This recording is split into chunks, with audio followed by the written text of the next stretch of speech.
Aloha! And welcome to today's story time with me, Marcus! So the title of today's story is called Grocery Store Showdown!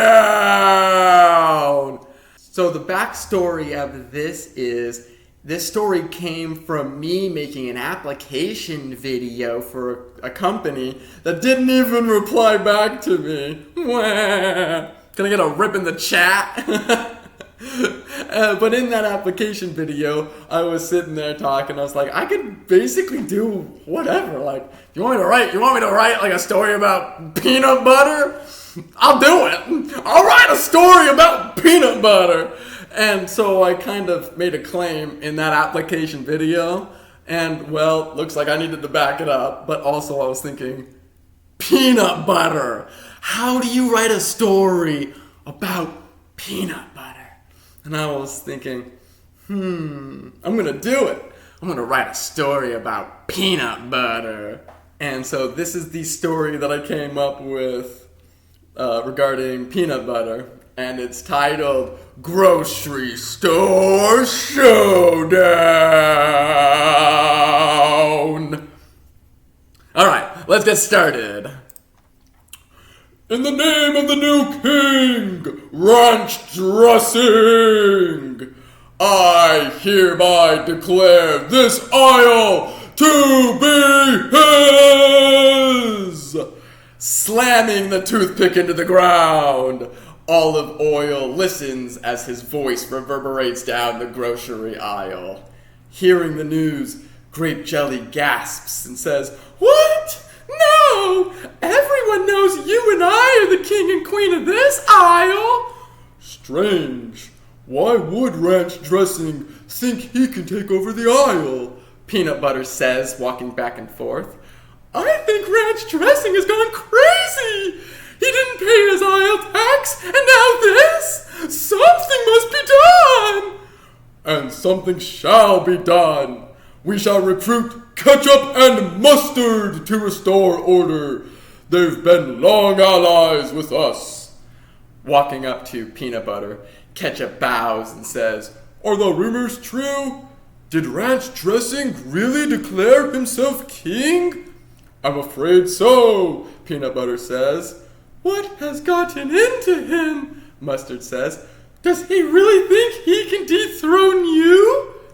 He must think so, otherwise he wouldn't be doing this. I will go and demand he step down, Ketchup says. Otherwise, we will gather and destroy him. Excellent, and best of luck. Bowing, both Ketchup and Mustard walk away. Grabbing a toothpick, Ketchup tests its sharpness and, being satisfied, is ready to go.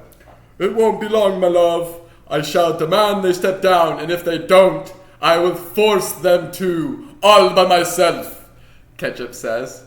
Kissing him, Mustard says, I look forward to your return. Turning around, Ketchup steels himself and marches toward those no-good dissenters. Stopping in front of Ranch Dressing, with Olive Oil standing there by his side.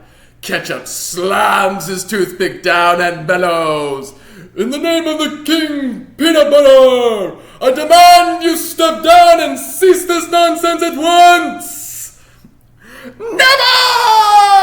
Ranch Dressing screams out, Attack! Upon hearing the order, a dozen bottles of salsa carrying toothpicks surround Ketchup. Preparing to fight, Ketchup was no match for the barrage of toothpicks. One after another, the toothpicks pierce Ketchup, causing him to leak. Falling down to the floor with his innards leaking out of the holes, Ketchup's last thoughts are on his wife, Mustard, and how much he loves her.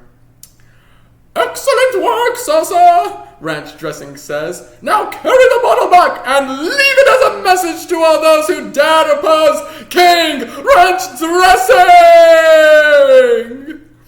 Observing everything that just happened from his spy position, Tartar Sauce backs up and returns to report what he saw.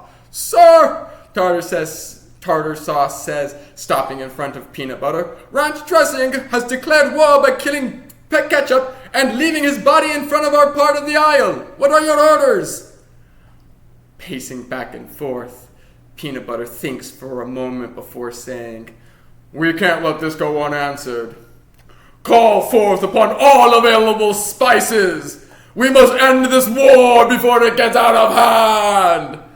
"Yes, sir. Very good, sir. I will call upon all our allies for help," Tartar Sauce says, bows, and walks away. "What am I to do?" Grape Jelly says. Looking at the love of his life, Peanut Butter feels that wonderful feeling he always gets when he's around her and says, "I need you to stay back. This battle could turn bloody." "You know I'm only half without you, so you better do everything in your power to return home." "I will, my sweetness. I will."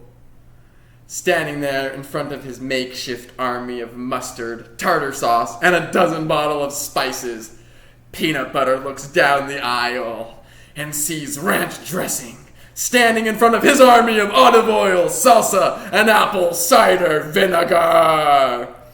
Marching back and forth in front of his army, Peanut Butter says, "Today we have two goals. The first one is to crush the rebellion of Ranch Dressing, and the second is to avenge the death of Ketchup. All who are with me, charge!"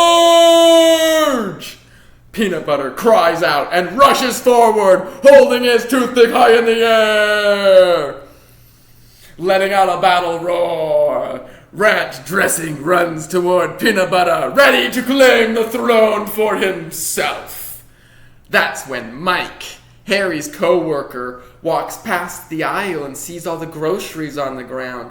"And just what do you think you're doing?" Mike says. "You're supposed to put the merchandise on the shelves, not play with them on the floor." "I'm having fun with them.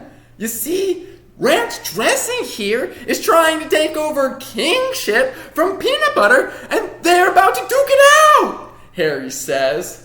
Sighing, Mike says, "Harry, you weren't hired to make up stories.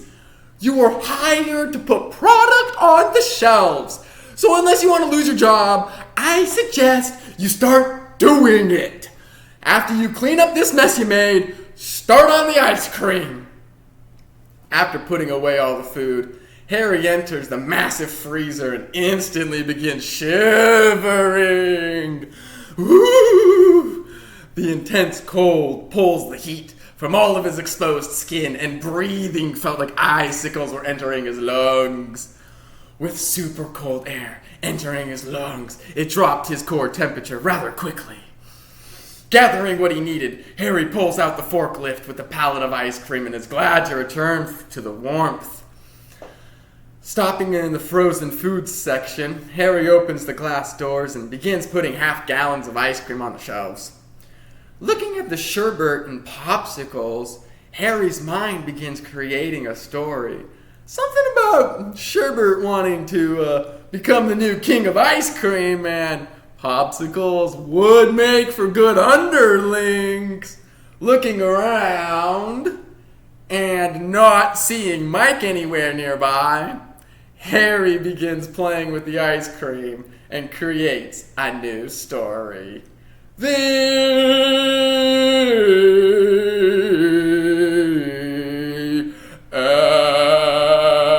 end. Thank you for joining me on today's story of Grocery Store Showdown.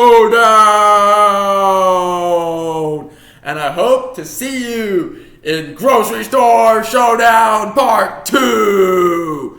Soda. Aloha and goodbye.